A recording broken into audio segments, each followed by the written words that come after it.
Hare Krishna. Books to Krishna में आपका फिर से स्वागत है।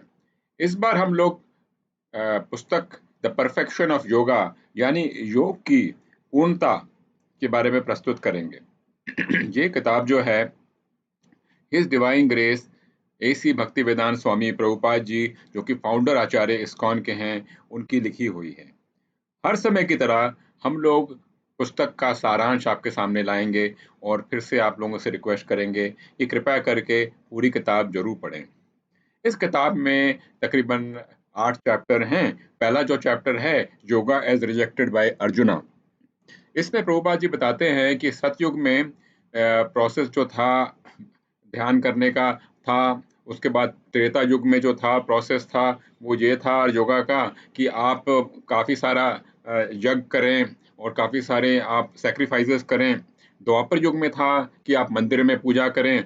और कलयुग में जो प्रोसेस है वो है हरि नाम का, यानी कि भगवान का नाम लेने का। ये सारी जो भगवत गीता है, जिसको हम लोगों को आज की तारीख में कलयुग में समझने में जिंदगी निकल जाती है, अर्जुन इतने समझदार थे कि उनको 1 घंटे के अंदर समझ में आ गई थी। फिर भी अर्जुन ने भगवान को कहा था भगवत गीता में 6.34 में कि जो मेरा जो मन है, मेरी जो बुद्धि है, वो एकदम रेस्टलेस है। मतलब कि एकदम मैं उसको फोकस नहीं कर पाता हूँ। हे प्रभु, मैं किस तरीके से योगा को समझ पाऊंगा? तो मेरी जो बुद्धि है, मेरा जो मन है, वो एकदम हवा की तरह है। हवा जहाँ पे एकदम कहीं पे रुक नहीं सकती, उसी तरीके से है। उसके आगे फिर अर्जुन कहते हैं कि भाई, ये जो योगा का जो सिस्टम है, इसको मैं कैसे करूं? मेरे को तो बड़ा ही मुश्किल लगता है। वो कहते हैं महे मधुसूदन कि मेरे को ये बड़ा इम्प्रैक्टिकल सा लगता है, वो मेरे को करना बड़ा मुश्किल लगता है। तो हम ये सोच सकते हैं कि अर्जुन भगवान को कह रहे हैं कि ये जो योगा का सिस्टम है, जो ध्यान करने का सिस्टम है, जब अर्जुन जैसे महान वीर जो कि इतने ध्यान कर सकते थे और भगवान ने उनको श्रेष्ठ माना था, अगर वो ही नहीं कर सकते थे तो हम लोग कैसे करेंगे?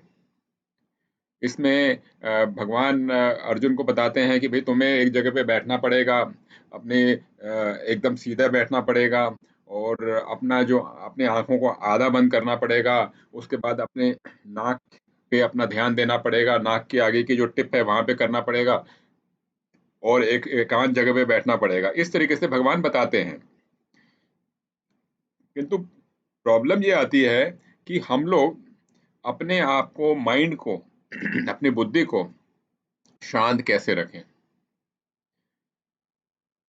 और हम लोग जो हमेशा कहीं ना कहीं कोई ना कोई प्रॉब्लम से जूझ रहे होते हैं कि हाँ भाई, इस प्रॉब्लम का ये सोल्यूशन निकाला जाए, इसका ये हल निकाला जाए, तो फिर कोई और चीज़ निकल आ जाती है, वो आ जाती है, तो फिर उसका फिर हल निकाला जाए। तो इस प्रकार से हमारा जो मन है वो केंद्रित नहीं हो पाता, शांत नहीं हो पाता है। अर्जुन खुद कहते हैं कि जो उनका जो दिमाग है वो एक राक्षस की तरह है। तो बात अब ये आती है कि भाई, अगर अर्जुन जैसे वीर इस तरीके से कह रहे हैं तो हम लोग इसको कैसे बढ़ा जाए? जैसे मैंने आपको पहले बताया था कि भगवान कृष्ण ने अ, अर्जुन की बड़ी तारीफ करी थी और उनने उनकी बहुत ही श्रेष्ठ श्रेणी से उनको कहा गया था कि भगवान ने अर्जुन की बहुत तारीफ करी थी। तो बात ये आती है कि अर्जुन भी अगर नहीं कंट्रोल कर सकता तो कैसे किया जाए? तो इसका हल जो है इस किताब में आता है। इसमें ये कहते हैं Prabhupada ji, are we to desire despair the mind ever being controlled? No, it can be control. तो कहते हैं प्रभुपाद जी, नहीं, ऐसा नहीं है कि हम भगवान ने जो कहा है कि हम अपने दिमाग को कंट्रोल कर सकते हैं। और कैसे कंट्रोल कर सकते हैं? हमेशा अगर हम अपना दिमाग जो है ईश्वर पे, कृष्णा पे केंद्रित रखें, अगर हम केंद्रित रखने की कोशिश करते हैं, रखते हैं, तो ये हमारा समाधान हो सकता है। और उसके लिए आगे बढ़ने के लिए वो मंत्र योग के बारे में बताते हैं, यानी कि हरे कृष्णा महामंत्र जो है उसका जाप आप करते रहेंगे, करते रहेंगे, करते रहेंगे, करते रहेंगे, तो आपका जो दिमाग है वो केंद्रित हो पाएगा सीधा। वो कहते हैं प्रभुपाद जी इसमें से कि भाई, आप लोगों को सीधा मंत्र योग का करना है, मंत्र योग से ही आपको भक्ति योग मिल पाएगा। अगला जो चैप्टर है, yoga as work in devotion, इसमें कहा जाता है कि one simply has to fight for Krishna, यानी कि हमें कृष्णा के लिए ही सब कुछ करना है, कृष्णा के लिए लड़ना है, कृष्णा के लिए काम करना है, कृष्णा के लिए खाना है, कृष्णा के लिए सोना है, हर एक चीज हमें कृष्णा के साथ ही डेडिकेट करना है। तो ये ही सबसे बड़ा सीक्रेट है। सबसे बड़ी सीक्रेट यही है, ध्यान करने की, योगा करने की। अपने में जो भी आप कर रहे हैं, हर चीज में आप कृष्णा को जोड़िए। तो कृष्णा ने अर्जुन को कहा था कि you are always thinking of me. हे अर्जुन, तुम हमारे हमेशा मेरे बारे में ही सोचते हो। और फिर प्रभुपाद जी कहते हैं कि कृष्णा के बारे हमेशा ही सोचना ही योगा का मूल है। आप चाहे हठ योग करें, कर्म योग करें, ज्ञान योग करें, भक्ति योग करें, या कोई भी सिस्टम करें, कुछ भी करें, आखिरकार सबसे मूल बात यह है कि आपको हमेशा भगवान के बारे ही सोचना है। उसके बाद प्रभुपाद जी कहते हैं कि the actual perfection of human life lies in being always conscious and always being aware of Krishna while performing all types of activities. यानी कि जो भी आप काम कर रहे हैं, उस समय आपको ईश्वर का, कृष्णा का ध्यान रखना है। उसके बाद प्रभुपाद जी कहते हैं real yogi has no desire other than Krishna and Krishna is already there. यानी कि जो सच्चा योगी होता है, उसको कोई भी उसको अपनी कोई भी उसकी डिजायर नहीं होती है। वो कुछ नहीं चाहता, सिर्फ कृष्णा के अलावा और कुछ भी नहीं चाहता। और सबसे बड़ी बात यह है कि कृष्णा हर जगह हैं। आगे फिर प्रभुपाद जी कहते हैं कि Krishna says that the actual yogi is he who has surrendered himself fully on to me. यानी कि उत्तम श्रेणी का योगी वही है जिसने कृष्णा को अपनी तरफ से पूरी तरह से क्या किया है, सरेंडर कर दिया है। तो सरेंडर करना सबसे बड़ी बात है अगर आपको योगी बनना है। फिर भगवत गीता में 6.2 में भगवान कृष्ण कहते हैं व्हाट इज कॉल्ड रेनंचिएशन, यानी कि त्याग वो चीज होती है जो कि योगी को करना जरूरी है। और linking one self with the supreme, यानी कि अगर आपको ईश्वर से जोड़ना है तो अपने त्याग करना जरूरी है। तो सबसे बड़ी गुण वर्ता, जो सबसे बड़ा गुण है योग का, योगी का, वो है कि त्याग। और no one can become a yogi unless he renounces the desire for sense gratification. जब तक वो इंद्र तृप्तियों को नहीं छोड़ेगा, इंद्र तृप्तियों से त्याग नहीं करेगा, तब तक वो योगी नहीं बन सकता। भगवत गीता में 3 किस्म के योग बताए गए हैं, कर्म योग, ज्ञान योग और भक्ति योग। और ये तीनों के तीनों एक सीढ़ी की तरह हैं। यानी कि कर्म योग से शुरू कीजिए, ज्ञान योग में जाएं, ज्ञान योग से शुरू करके फिर आप जाके भक्ति योग में जाएं। लेकिन प्रभुपाद जी यहाँ पे बताते हैं कि आप सीधे सीधे भक्ति योग तक जा सकते हैं। Shri Krishna tells Arjun that he must understand that renunciation and yoga are the same. ये कह रहे हैं कि renunciation यानी कि त्याग करना और संन्यास जो है वो एक ही चीज है। Because without being freed from desire and sense gratification, one cannot neither become a yogi or a sannyasi। यानी कि जब तक आप इंद्रियों को छोड़ेंगे नहीं, तब तक आप ना तो योगी बन सकते हैं, ना ही आप सन्यासी बन सकते हैं। उसके आगे प्रभुपाद जी कहते हैं preliminary stage one is advise to always work for Krishna. तो इस योग के शुरुआत में आपको ये कहा जाता है कि हर एक काम आप भगवान के लिए ही कीजिए। और दूसरी बात ये कहते हैं कि हमें अपना एक क्षण भी व्यस्त नहीं करना चाहिए। It is a bad policy to remain idle even for a second. उसके बाद प्रभुपाद जी कहते हैं स्टेज ऑफ रियल हैप्पीनेस, यानी कि सच्ची आपको खुशी तभी मिल सकती है जब आप लगातार कृष्णा के साथ जुड़े रहेंगे और कृष्णा के बारे में प्रचार करते रहेंगे, कृष्णा के बारे में आप सेवा करते रहेंगे, तभी आपको सच्ची खुशी मिल सकती है। यानी कि योग को और सच्ची खुशी को किस तरीके से जोड़ा गया है, वो है कृष्णा को बीच में रख के। तीसरे चैप्टर में yoga as meditation on Krishna में प्रभुपाद जी कहते हैं, इसमें कहा गया है कि in this age of quarrel and disagreement there is no other way of spiritual realization but the chanting of the names.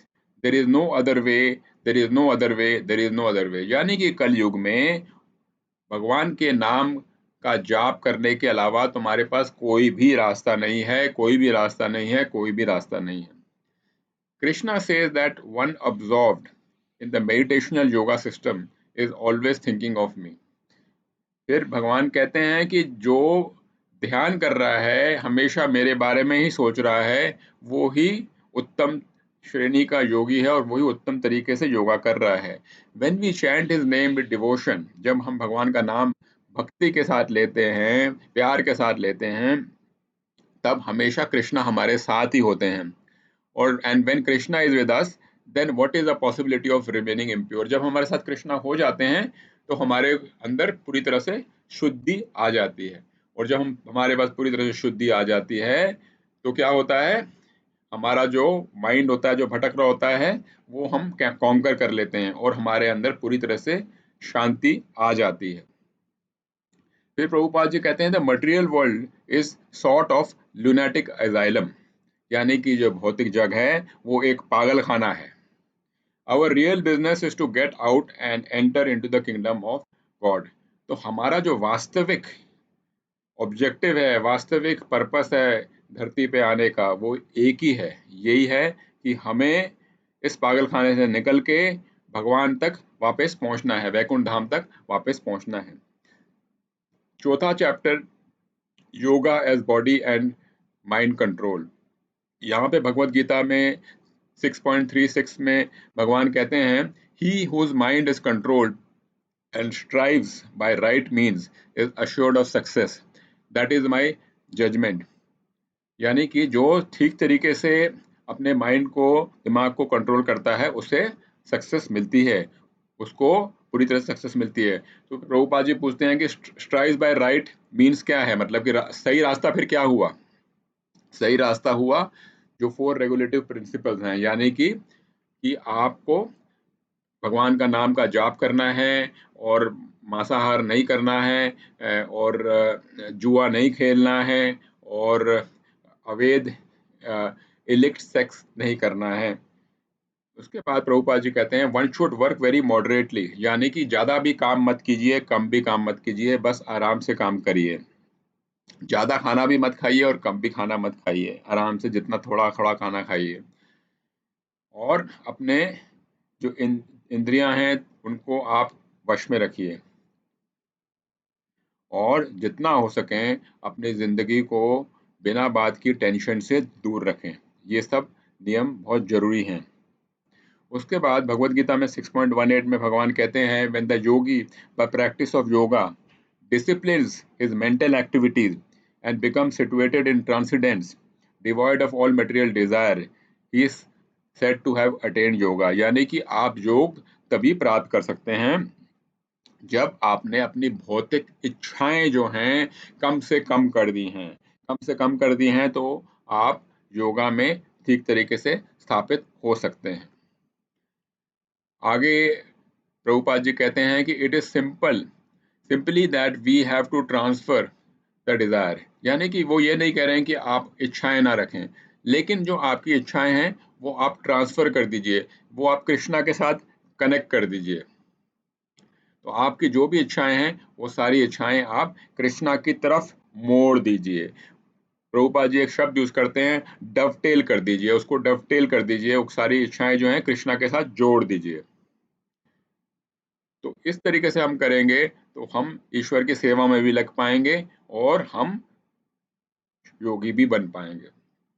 उसके बाद भगवत गीता 6.19 में भगवान कहते हैं कि एज अ लैम्प, यानी कि जैसे दिया होता है इन अ विंडलेस प्लेस, जहाँ पे हवा नहीं चल रही होती है और उसका जो दीप जो होता है, वो जो रोशनी होती है वो हिल नहीं रही होती है, उसी प्रकार से हमें अपना जो मन है उसको कंट्रोल करने के लिए, उसको एकदम स्टडी रखने के लिए हमें भगवान पे केंद्रित करना चाहिए, ध्यान करना चाहिए, भगवान जो कि हमारे अंदर बसे हुए हैं.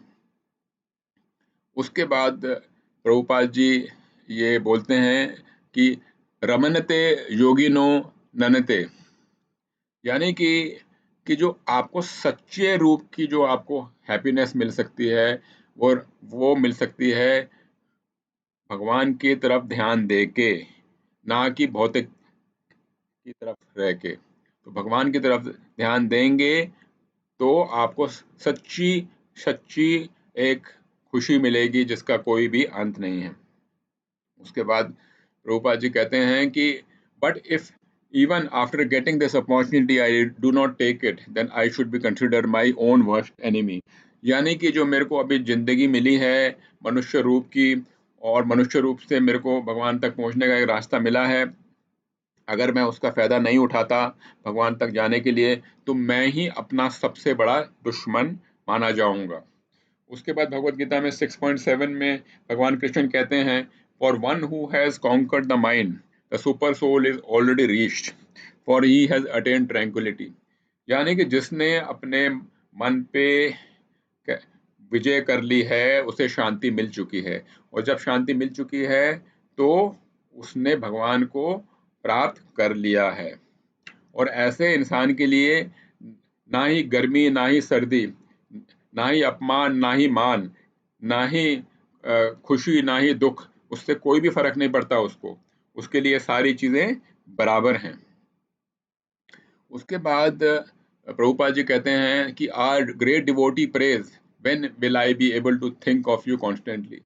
यानी कि मैं, हे प्रभु हे भगवान, मैं आपके लिए हमेशा 24 घंटे कैसे और कब सोच पाऊंगा, ये हमेशा एक जो बड़ा भक्त होता है वो भगवान से यही प्रार्थना करता रहता है।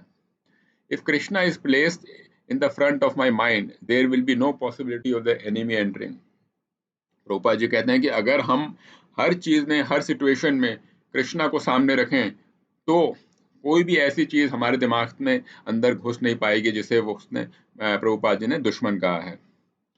उसके बाद प्रभुपाद जी कहते हैं कि द साधु और teacher shows no mercy in using sharp word. यानी कि जो गुरु होता है वो अपने शिष्य को डांट भी देता है, फटकार भी देता है, अगर वो ठीक रास्ते पे नहीं जा रहा होता है। उसके बाद भगवत गीता में 6.6 में भगवान कृष्ण कहते हैं, for he who has conquered the mind is the best friend, but for one who has failed. कहते हैं भगवान कि जिसने अपने माइंड को कैप्चर कर लिया है उसका वो माइंड जो है सबसे बड़ा दोस्त है, और जो नहीं कर पाया है उसके लिए उसका जो माइंड है, उसकी जो बुद्धि है, सबसे बड़ी दुश्मन है। अगले चैप्टर 5 में yoga as freedom from duality and destination में प्रभुपाद जी कहते हैं कि material world is world of duality. यानी कि जो भौतिक जगह है इसमें क्या हो रहा है, हर एक चीज के दो पहलू हैं। If the mind is fixed in Krishna consciousness all this dualities will seam insignificant. यानी कि अगर हम अपना दिमाग भगवान पे केंद्रित रखते हैं तो हमें ये दोनों जो चीज़ें दिखाई देती हैं, अच्छा बुरा, दुख खुशी, हर चीज़ हमें सब कुछ हम एक ही तरीके से देख पाएंगे, और इसमें हमारे को कोई भी हमारे मन में हमारा मन अस्थिर नहीं होगा। उसके बाद प्रभुपाद जी कहते हैं कि one who truly understand I am not the body will actually reduce his bodily necessities to a minimum. तो योग की तरफ आगे बढ़ने के लिए प्रभुपाद जी कहते हैं कि जब किसी को समझ में आता है कि मैं वाकई में मैं शरीर नहीं हूँ, आत्मा हूँ, तो मैं अपनी जरूरतें वो कम से कम कर देगा। जब वो अपनी जरूरतें सबसे कम से कम कर देगा तो वो इस रास्ते पे अच्छी तरह से जल्दी जल्दी अग्रसर हो पाएगा। भगवत गीता में 6.9 में भगवान कहते हैं, a person is said to be still further advance when he regards all the honest well wishers, friends, enemies, envious, pious, sinners and those who are indifferent and impartial with an equal mind. भगवान कहते हैं कि जब आप तभी तरक्की आगे कर पाओगे भगवान की तरफ, जब आप देखते हैं कि आपका कोई दोस्त है या दुश्मन है, चाहे कोई भी हो, उन सबको आप एक ही नज़र से देखते हैं, तब आप आगे जल्दी से तरक्की कर पाएंगे। प्रभुपाद जी कहते हैं कि सच्चाई में तो हम सब यहाँ पे एक कठपुतली बन के हैं और एक नाटक हो रहा है, और हम लोग सामने सामने, या तो हो सकता है कोई हमारा दुश्मन है कोई दोस्त है, लेकिन जब हम स्टेज से उतर आते हैं, रंगमंच से बाहर आ जाते हैं, तो हम सब लोग मित्र ही हैं, सारे के सारे एक दूसरे के मित्र ही हैं। अगले चैप्टर में, चैप्टर 6 में the fate of the unsuccessful yogi में प्रभुपाद जी कहते हैं कि जो योगी कर्म करने में, पूरी भक्ति करने पर भी आगे नहीं बढ़ पाता है, उसका क्या होता है। इसमें भगवद गीता 6.4142 में भगवान कृष्ण कहते हैं कि the unsuccessful Yogi after many many years of enjoyment on the planets of the pious living entities is born into a family of righteous people। यानी कि जो योगी भगवान की भक्ति में लगा होता है लेकिन वो भगवान तक अगर नहीं पहुंच पाता है तो क्या होता है, उसका जो जन्म फिर से होता है, और वो जन्म फिर से कहाँ होता है, अच्छे घर में होता है। अ, ऐसे घर में होता है जहाँ पे कि भक्त वास करते हैं। उसके बाद रूपा जी कहते हैं Krishna simply wants to see that we are sincere. भगवान सिर्फ ये देखना चाहते हैं कि हमारा जो इंटेंट है, जो हमारा जो प्रयास है, वो एकदम सिंसियर है। One who takes shelter under the lotus feet of Krishna sees that a material world simply as a place of danger।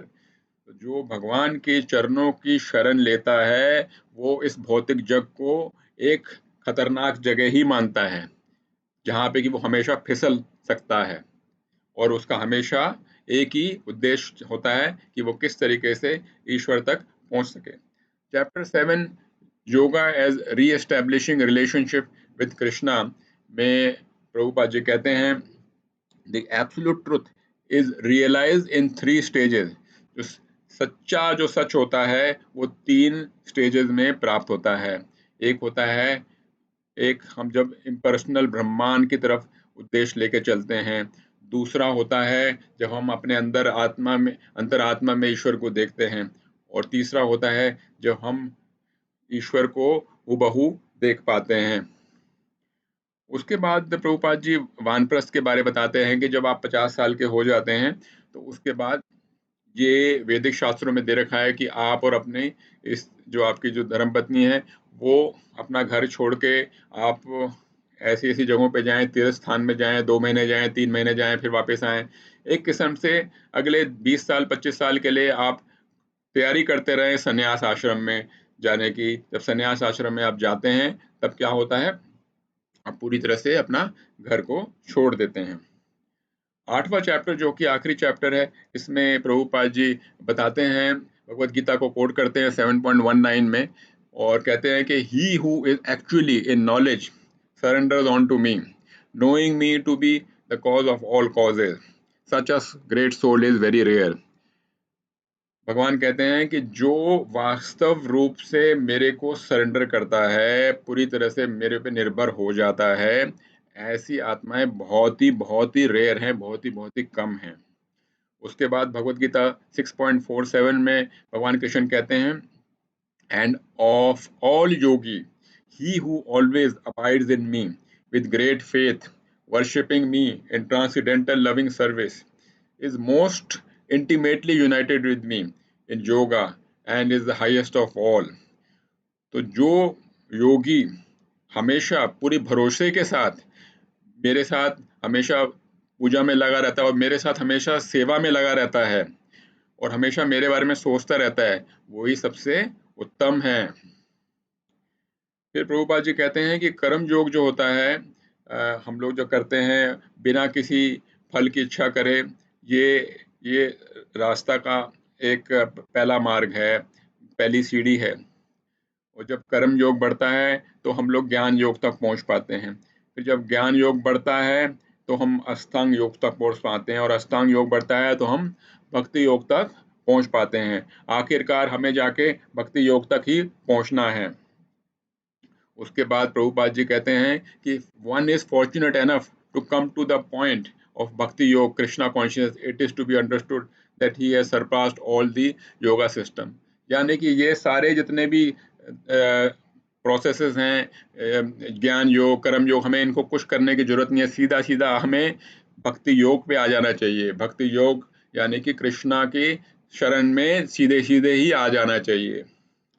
उसके बाद प्रभुपाद जी कहते हैं कि should immediately take to Krishna consciousness by chanting Hare Krishna. यानी हरे कृष्णा का जो महामंत्र जो है, जो हमें उसका जाप करना चाहिए, और हमें भगवत गीता पढ़ना चाहिए, भगवत गीता समझना चाहिए, और हमें भगवान की सेवा करनी चाहिए। तो ये 3 चीज़ें करनी चाहिए। इस तरीके से तीनों चीज़ें करेंगे तो हम लोग योग यानी हमारा और भगवान ईश्वर का, कृष्ण का जो जोड़ है उसको हम कर पाएँगे और बाकी के जितने भी सिस्टम हैं उसको हम लोग तोड़ के आगे निकल पाएँगे। तो ये थी प्रस्तुति the perfection of yoga. Prabhupada ji ने एक बार कहा था, simply read my books and repeat what I have written, then your preaching will be perfect. यानी कि सिर्फ आप मेरी किताबें पढ़ें और जो मैंने बोला है हूबहू वैसे ही आप उसको दूसरों को बताएं। इस तरीके से आप करेंगे तो वो परफेक्शन होगी। हरे कृष्णा।